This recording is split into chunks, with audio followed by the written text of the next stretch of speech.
hypothetically create a situation for INEC to even have that possibility of carrying out a free and fair election. Um, I think it's fair to say that based on the antecedents of the elements who are currently in power, I think that would be a very, very optimistic notion that they would knowingly and willingly create the conditions for them to potentially lose power. I don't think that's how these people operate. I spoke to people with knowledge, inside knowledge of INEC, and honestly speaking, it doesn't seem as if there is the slightest institutional um, ambition to change anything, to show anything different in 2027. If anything, it's looking as if there is appetite for things to get even worse. And to be fair to INEC, this isn't an internally driven thing. This is something that is coming from upstairs. I know it's called the Independent National Electoral Commission, but it's not really independent functionally speaking, because it's funding and then the appointment of certain key personnel are political decisions. And unfortunately, the people who hold that political power now are not in the slightest bit afraid to use that influence and wield it to sort of, influence the electoral process and things relating to the electoral process. So, again, not to give anybody's identity away, but I've spoken to someone who has very intimate knowledge of, for example, the shenanigans that were deployed, the internal INEC shenanigans that were deployed during the most recent election that was conducted. I believe it was the Edo State election. Based on that case study, if that template is deployed at a national level in 2027 election, then we're going to have a scenario where potentially whatever people actually thumbprint on the ballot paper isn't going to have any sort of an impact on the result that is announced, because based on what based on the information this person provided to me, the internal players, obviously on the instigation of political power, the internal players have figured out a way to effectively game this new electoral system that has been deployed with the IREV and the BVAS. These things that were supposed to be fail safes and technologically foolproof, the internal players have figured out how to game these things, how to rig these things, and make it such that the numbers that have been predetermined or pre-allocated to candidates can be inputted and then made to appear as though these are the actual figures coming out of the electoral process. Meanwhile, they were not. And what really alarmed me about it is that this is not a very high-tech thing. This is not it's not about hacking machines or anything like that. This is a sort of biro and paper process, because despite the technology that has been deployed into the electoral process, there's still some sort of weak points between the what's it called, the polling units and the so-called collation centers. Within the collation centers, there are certain points where data needs to be recorded on paper, and at those points, it is the easiest thing in the world to simply swap out certain things, and then the sort of the data that could be used hypothetically in an electoral tribunal to compare from what is recorded electronically to what is recorded on the paper, for you to show that there's a discrepancy.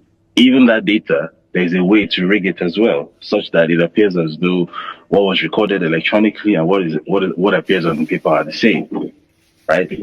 That is the scenario that we have. So, and the person who provided this information is an active internal player, right? This is not an outsider. This is not gist, right? This is not gossip. This is internal information. So if that has been deployed successfully in the Edo State election, I see no reason why it will not be deployed at federal level and across many other state elections in 2027. This is quite alarming now that the game plan for rigging the 2027 election is now coming out in the broad daylight. So we're getting to hear that firsthand from David Hundeyin, that the APC's plan to rig the election with the help of INEC and also the coordination with the judiciary is now being exposed. So David Hundeyin just exposed to Nigerians the plans to rig the 2027 election from an insider. This should be very concerning to all of us Nigerians, whether you're home or in the diaspora. This plan by the APC to rig the 2027 election allocating votes to the political parties and themselves, making sure that they come out as the winner. It should be concerning to all of us, every single one of us. So, and he's spelled it all out completely. Those state off-cycle election that happened recently is the blueprint. You know the way they rigged the 2024 election in Edo State? It's exactly what they want to do now again in across board.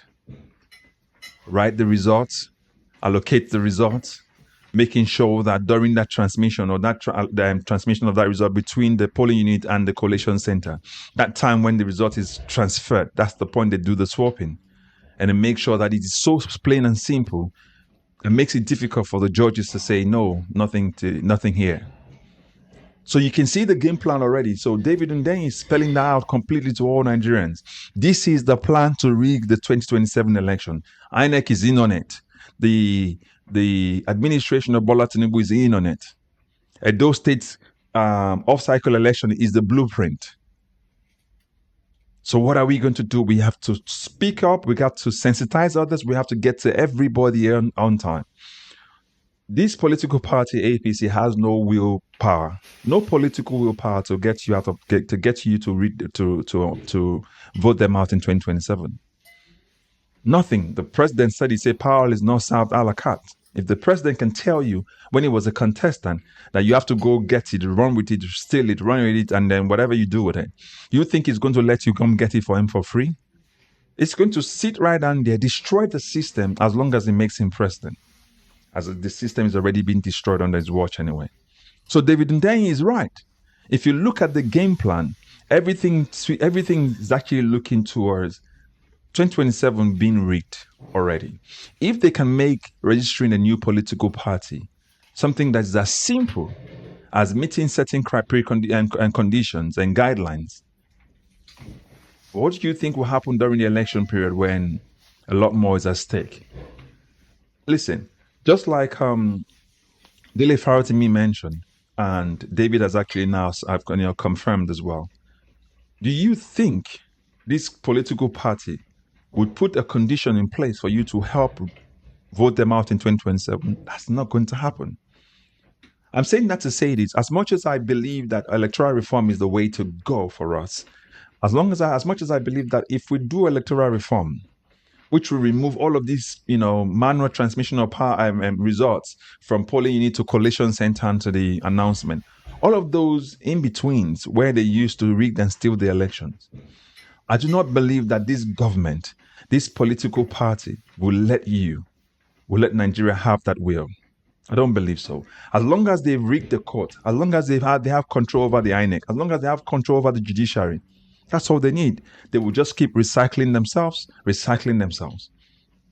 So there's no political will. That David is clear and correct. The INEC insider that the person that he uses as his informant from within is actually correct, because you can see that play. We saw how it played out in 2024 in Edo State. We saw that how it played out. We saw how the judiciary is complicit in all of this. Because as it stands right now, it's not going to be a free, fair election. The judiciary will still be part of the process. The judiciary will still determine who our president will be in 2027. And judiciary will still, because they already bought over. That's why they're building judges' quarters for them all over the place. Which judge will get a judge quarter or judge property and then would now say rule against the ruling party and they won't evict out of the place? Which judge? They know when they're inducing these people, they know what the outcome will be. They use state funds to give them judges' quarters, and then they induce them. They're friends with them. Their children are friends with their children. You think they're going to vote them out of power? No way. And by the way, their own children have become judges too as well. So how do you think that would have actually pan out for